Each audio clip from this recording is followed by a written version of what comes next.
Terungkap alasan si emak-emak ngamuk dan nekat lempar sandal dan siram air ke Joko Widodo beberapa waktu lalu. Momen viral itu terjadi di Medan, Sumatera Utara pada Minggu 27 Agustus 2023 saat Jokowi menghadiri acara Rembuk Kemerdekaan relawan Bobi Nasution. Ternyata wanita tersebut bernama Rowida Tampu Bolon berusaha mendapatkan keadilan atas kasus yang dijalaninya. Terungkap sebelumnya dirinya sempat membuat heboh lantaran mengaku mendapatkan ancaman dari orang lain. Rodia dikatakan beberapa kali mengadukan dua oknum polisi yang diduga meminta uang pungli saat membuat laporan polisi. Bahkan ia menyebut dirinya mendapatkan ancaman oknum polisi karena merekam dugaan pungli di Polsek Percut Setuan.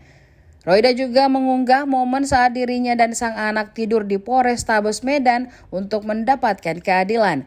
Hal itu kemudian ditanggapi oleh Kabid Humas Polda Sumatera Utara, Kombes Pol Hadi Wahyudi.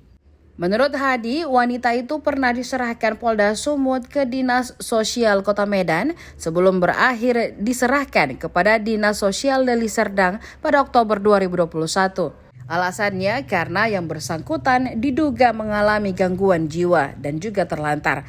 Diketahui insiden pelemparan sandal itu terjadi di Gedung Serbaguna Pemprov Sumatera Utara pada Minggu 27 Agustus 2023. Presiden Jokowi menghadiri acara Rembuk Relawan Wali Kota Medan Bobi Nasution.